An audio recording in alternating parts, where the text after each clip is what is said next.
Welcome to the Caribbean Cricket Podcast, your one-stop shop for all things West Indies cricket. By the fans, for the fans.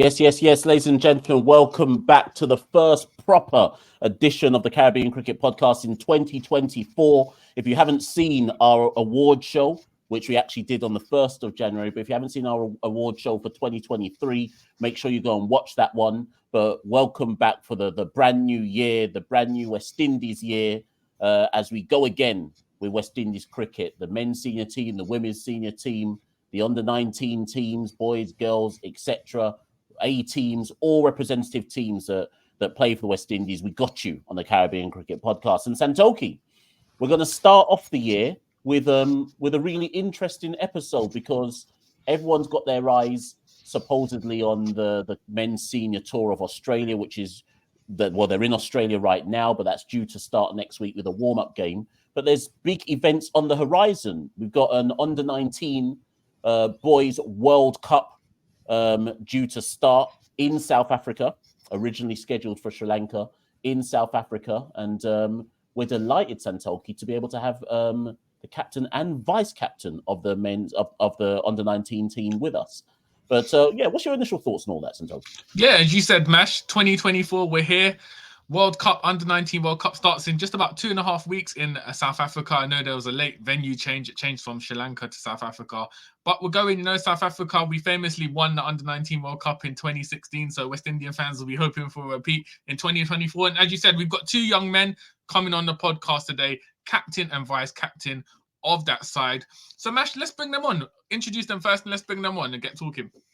Most definitely. So for those of you who haven't been paying attention, the captain coming from Dominica itself is Stephan Pascal and vice captain Nathan Seeley out of Barbados. So we're going to bring them both on. And when Stephan comes on, actually, I want him to tell me if I've actually said his surname correct, before Dominicans come for me and say that I said his surname wrong. I have to ask him if I actually said his surname correct. But let's bring him on, Santoki. Yes, Stephan and Nathan, a pleasure. How you both doing? I doing fine. I'm good. Just came from some training, so I'm doing good. All good. And you, Nathan, you all good? Yeah, I'm okay. How about you? Yeah, I'm all right, Delighted. I think Nathan's the first guest to ever ask us how we're doing. So thank you, Nathan. You know what? No, we're good. We're good, Nathan. Thank you. Thank you for asking. Stephan, first things first, have I said your surname correctly? Yeah, you did. You did. Fantastic. So for those again who didn't quite hear the intro, so Stephan Pascal, captain of the West Indies under-19 team, and Nathan Seeley, vice captain. Like I say, delighted to have you both on. And you know what, gents, let's just get straight into it because there's a lot of interested kind of stakeholders, West Indian fans, but also outside of the West Indies. We received an email yesterday saying, what more can you tell us about the West Indies under-19 team ahead of the World Cup? And I said, well, actually, we've got the captain and vice captain coming on. So if you want to know more, listen to this episode. But Stephan, let's start with you because we don't know how many people outside of Dominica or even within West Indies or outside of the Caribbean region know about you and your journey. So first things first, just talk us through your journey in cricket that's kind of taken you up to this point where you're now captain in the West Indies under-19 side. Well, first things first, I started playing cricket at 10. Well, for national teams at the underage levels. So I played my first year for Dominica under 13 at 10. Played until 13. Went on to Dominica under 15, and then the under 19 level, and then senior level for the last 2 years. In those years, I've been selected to play for the Windwards under 15, under 17, and under 19 teams, and I was just a part of the Windwards trials, the Windwards senior trials for the Super 50. So it's been a meteoric rise for me. it really took off in 2022 for me, where I had a good under 17 and under 19 season, regional seasons. So yeah, from then it just took off, and then last year it just kept on going. Do you know what? I read somewhere, Stephan, that you first played for Windward Islands. Tell me if this is correct, because this is what I read and I want it confirmed. I read that you played for Windward Islands under 19s or 17s when you were 12 years old. Is that true or is that not true? No, it was the Windward Islands under 19 tournament. So I played for Right. Dominica under 19 at 12. Right. So you played for Dominica under 19 at 12. What was that like, playing with significantly higher age group? Growing up, it's been something that it's not something that is new to me. I've always played cricket at a higher level than where I'm at. So playing senior cricket at 12, 13, 14, that are things that I did. So playing the tournament at 12, I mean, it was the first time anybody saw it, but to me, it was just cricket. So it wasn't anything different. For real. We're going to come back to you, Stephan, but Nathan, we want to bring you in as well, Santoki. Yeah, so Nathan, obviously in Barbados, you've come up as an all-rounder.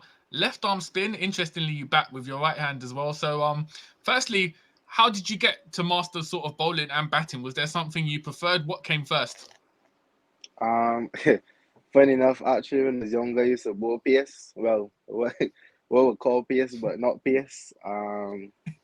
But I remember coming up with coach Jason Haynes. He always tell me it won't work. And then when I got into secondary school, I just started to bowl left arm spin. And what helped also, I met Jamal Warrican at a very young age, and he kind of like taught me in as a mentored me a lot. So he just taught me how to bowl left arm spin. So.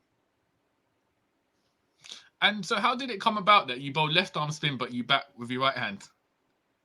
I don't know. I guess the first time I bowled the ball, I just picked up the ball with my left hand and I bowled my left hand. But funny enough, I also throw my right hand. So might have to use that skill in the World Cup, both hands. Out of interest, Nathan, because I've always wondered this with all rounders. I mean, we were looking at the tournaments earlier in the year, the Rising Stars Super 50, the 3-day championship, obviously the Tour of Sri Lanka, etc. What is your strongest suit in your mind? Because I know you take a lot of wicket, but what do you believe you are better at, or do you think you're equal in both? On different days I tend to vary. But I would just say both. I won't really rate one higher than the next. I'll just say on different days I'll probably be asked to do one more than next, but I won't say that I'm particularly stronger at one than the next. Interesting. And we're going to come to you, Nathan, because this question I'm going to ask Stephan is related to both of you, but I'll start with Stephan first. Stephan, both you and Nathan have captained quite significantly at age group level. Obviously, Stephan, you're the captain for the World Cup and Nathan is the vice captain. But again, looking through your career, you've captained at what, under 12, under 13, under 17, under 19. Nathan's captain at under 15, under 17, under 19. I think, Nathan, you captained the side that toured England back in 2019 at under 15 level as well. So you first, Stephan, how does captaincy just come easily to you, or is it something that's been thrust upon you? How do you see the captaincy role? Well, I feel being a leader is never easy. It comes with its challenges, but I've never been the one to run from challenges or shy away from those challenges. So I feel it is literally just about leading, basically being a good leader. Personally, there's things that I need to work on as a leader, but I feel just knowing what's right, sticking to team plans and just trying to get the team as close to each other as possible. That is the best thing. And you as well, Nathan. I mean, like I said, for Stephan, you've had significant captaincy experience. And in fact, when we went to Sri Lanka, I think, Stephan, you were the captain for the I want to say the 50 overs, and I think Nathan was the captain for the youth test matches. So Nathan, what about you and captaincy? Is it something that's just been thrust on you from such a young age that it comes kind of naturally to you? A bit of both. Honestly, when I first started captaining, well, I captained my teams on the 13 and in primary school, but back then, yes, like you'll say quote unquote, the better players are always the captains. But going up, I didn't really think that it was something that I would get into. So it was more that it's something that found me. Back on the 15, our head coach, Richard Clark, he's the one who really nominated me for captaincy. And then it just so happened that I was the captain on the 15 team and then with the West Indies. And then from there, just something that stuck with me and that grew on me. And I really started to like it. As Steph said, it does come with its challenges, but not want to run away from a challenge. So yeah, a bit of both. And Mash mentioned there, obviously, the Sri Lanka tour a few months ago. You played 3 50-over games and 2 tests. Firstly, Nathan, what was the experience like of playing cricket in Sri Lanka? It was really nice. Obviously, it wasn't what was I expecting. Anytime someone here, Sri Lanka, they always think that the wickets are going to spin and stuff a lot. So I was really looking forward to going bowling for the bowling part. But after the first couple practice sessions, we started mistaken, and the wickets are quite batter friendly, so it's a big adjustment. But I won't say it was bad. It was a very nice experience, obviously, to play outside the Caribbean again. And you took 4 wickets in the second test, so you did manage to get something out of it in the end. But you scored 75 in one of the 50-over games as well. How did you find batting in Sri Lanka in the conditions? Well, to be honest, as I said, the wickets are really good to bat on. So it was just about getting in. And I figured like once you get in, it was kind of hard. It was hard to get out once you get past the early stage. And yeah. And Stephan, what about you? How was the experience of playing in Sri Lanka? Well, that's why I didn't really come through with the bat. But as Nathan said, it's batting friendly. So I feel the best thing is once you get a start, you just have to cash in, and that's what we did for the most part. Well, the rest of the batsmen. So yeah.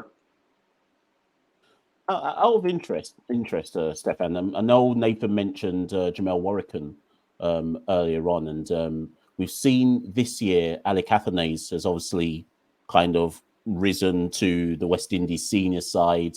He's certainly in 2 of the formats, could well be a multi-format player, etc. But who were your kind of inspirations growing up in Dominica? Who kind of set you on your pathway? Is it a case that you look at players like Kavem Hodge and an Alec Athanaze and say, I want to kind of emulate what they're doing? Well, I wouldn't say I really had an inspiration in Dominica, but I feel like, we have various cricketers that went on at various levels and performed, like Shane Shillingford, Raymond Kazimi. Well, those are spinners, so I can't really take much from them. But like you said, Alec Athanaze, from since 2018, we had a Dominican under-19 cricket academy, and he was the one that was really, well, he had just graduated from it by then, but that's the year I really got into the academy at 12. So just watching him rising from the ranks, going to the World Cup, well, the under-19 World Cup, and scoring the most runs, obviously that story gives you motivation, and it basically tells me that I could do it as well. But like you said, Kavem Hodge, I've been he's basically a big brother. I've known him from my early days because he played for the club that my father was really involved in. So from early days, I know him, and obviously his story is a bit different, but those two are basically players that I look at coming out from Dominica. I look at them a lot, and I try to emulate their stories. And Stephan, you mentioned there, obviously you joined the academy at 12, very young. Was cricket always your ambition? Has it always been something you've wanted to do from a young age? Well, from a young age, I was basically always a sports person. basketball, football, cricket, but I feel I was always destined to play cricket. Um, Fun enough, I have a short story about that. There was one day I was in my mother's womb, as a little baby, kicking about, and my father basically calmed me down, rubbed my mother belly, and told me basically, "Don't worry, you'll have time come out. You'll have time be an international cricketer one day." So I feel that's a story that he always told me from young. But I feel it was destined. This is why I've never played for West Indies. My dad dropped the ball, man. And No, I love Nathan, that. I love it. Nathan, what about yourself? Was cricket something you've always wanted to do from when you were a young child, or did you have other ambitions potentially? Not really. When I was young, I just had a lot of energy, so like that's just like running around a lot. And then I remember just one day at our primary school, like, well, it used to happen on one side of the pasture they'll play cricket, and the next side will be like for athletics. And I remember just one day, because they normally never clash, and one day both cricket and athletics were happening at the same time, and I just stumbled across with the cricket, and I pick up a ball and bowl, and really and truly that's how I got into cricket. I know you mentioned Jamel Warrican, Nathan, but with the with the setup, with the cricket setup in Barbados, it's so competitive, right? I'm not saying it isn't in other islands, but Barbados is always seen traditionally as being super competitive in terms of making it through, certainly to get into the national senior team, etc., etc. I think you play with Empire Cricket Club that you play with, right? So how have you found the kind of journey thus far from, obviously you're in youth cricket at the moment, but how have you found the kind of step up to now senior kind of club cricket? And obviously at some stage you'll want to try and get into a senior setup, same as Stephan as well. To me it's not really a big difference. Back in Barbados, our secondary school, we play something in first division, and in the 50 over is mixed with the elite clubs and the first division clubs. So obviously from 12, 13, I was playing against like basically the best guys in Barbados. So like they always give me the chance to experience and play against the better guys. So I guess as I grew up and got better, like that's felt more and more natural. And then to the part with the senior cricket, it's going to be tough. Obviously, it's very competitive with the guys in Barbados. Most of the Bajans are guys who represent the West Indies are in and around the setup. So it's always difficult to break into the senior team, but it just motivates me to work even harder because I got to do better than the guys who are there ahead of me right now. So yeah, that's about it. And we mentioned at the beginning of the show, obviously the World Cup beginning in just over 2 weeks in South Africa.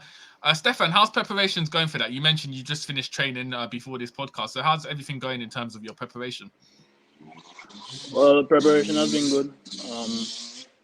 I feel as a team as well, few times we've been together, we've made the most out of it, and I feel it's been good. What's it like what's Rohan Nurse like as a coach? How sort of has he affected your game and developed your game? He's a top coach. That's one thing I could say. He's a top coach. He thinks the game differently from most coaches, and he could break it down into simple details, and that's one thing that could be very helpful going into a World Cup. He always try to look at players and understand their game, and I feel that's one of the most important things. So he just gives you your freedom to play your game. And Nathan, you had the Tri Series just before you're all due to leave. I think I want to say it was Trinidad and Tobago under 23s and United States under 19s. How useful was that particular series in terms of ironing out some of kind of, I guess, understanding where your game's at the moment, iron out any deficiencies, etc.? Honestly, it was not much. Our time in Trinidad had a lot of rain. We only played, I think, we played 2 matches. I think one got rained out. That started, and I think the other 2 got rained out. So most of the time in Trinidad, we just use that time to like use the indoor facilities, do a lot of strength work with Greg, and just work on like some skills and stuff in the indoor, and just try to maximize the time that we had. And yeah, so basically, we didn't really get to play as much games and spend as much time in the middle as we would like. But as I said, I still think we utilized the time that we had well, and to try to tweak a couple things, and I'll just say focus a lot on our strength work. So. Yeah, and just coming back to you, in fact, both of you actually. So you do have, I think it's 3 players who went to the 2022 World Cup, which was obviously in the Caribbean. Jordan, Isaiah Thorne, and I think Nathan Edward played in the 2022 World Cup, and they would have been very young at the time when they featured. Then I think they would have been like 16 or 17 at best for most for the 3 of them. How have you been able to kind of like just touch with them about the World Cup experience? Have they been able to kind of share some knowledge as to the intensity that's involved in a World Cup? Does it help to have players who've already been to one? Well, it would be a big help, obviously them being there before, they could help a lot. And there are 3 key players, so I feel for the most of us who haven't been here at this stage, I feel we could just look at how they go about things when we head to South Africa. So I feel basically we just have to watch them, and we could pick that up, because to be honest, we haven't really had a chat about how intense it is. But obviously everyone knows that it's going to be an intense thing. It's a World Cup. So I just feel that we just have to hit our strides when we get there and just look at what they do, and obviously those conversations will come up. For sure. Nathan, does it bother anyone? I mean, you probably can't even really answer this one, but obviously the venue was changed at effectively the last minute. Everyone was expecting this World Cup to be in Sri Lanka, and obviously we had experience as a team having already gone to Sri Lanka. Now it's kind of everyone who's been prepping, and this isn't just us, this is all teams, apart from South Africa themselves, who now have it in their own conditions. Does it throw you at all, or is it just a case of, the job is still the same job? You've got to go to World Cup and got to compete. Yeah, a little bit of both. Obviously, having the knowledge of the condition of Sri Lanka would have been a big plus. But at the end of the day, we went to Sri Lanka. We didn't know how it was going to be, so we still had to go and adapt. So for me, it's just the same thing. We're heading off to South Africa just to go and adapt. We got a couple warm-up games, days that we get to practice. So it's just about we get in there, and as Steph said, and we just hit our straps and just get to know the conditions as best as possible and quickly as possible, and then just transfer that into the games. Now, Nathan and Stephan, we've saved the biggest question till last. There's always a question we ask all guests who come on the Caribbean Cricket Podcast. So, Michelle, without further ado, do you want to ask the question? Yeah, I don't know if you're going to be able to answer this one, though, because it all depends on how much you've been able to travel outside of your own territory. But we always say to every guest that comes on, what is the best ground to play cricket on in the region, or the best ground that you've played on in the region, but you're not allowed to say your own home ground. So Nathan can't say Kensington Oval. and Stephan, you're not allowed to say the stadium in Dominica. So what's the best ground you've played in thus far? And it can be outside of the region, in fairness. Well, to be honest, that would have to be the Ranjiri Dambulla International Cricket Stadium. That's where we played the series against Sri Lanka in Sri Lanka. So for me, that would be the best so far. And Nathan, I thought you guys said in the region. I thought you said in the region, though. Yeah, it has. Do you know what? But because I don't know how far you've been able to travel around the region, that's why I said you can go out of the region if you want to. Well, the same ground that we played in Sri Lanka. But if you're going to say growing the Caribbean, for me, it'd be Saviv. What's so good about playing at Saviv? It just really nice. We played there on the 15th in 2019. Just entering the pavilion alone, you'll get lost. And just going on the field, like the grass and everything, like the outfield, the pitch, everything was just amazing. In that case, then, Stephan, is there one in the region that you would pick?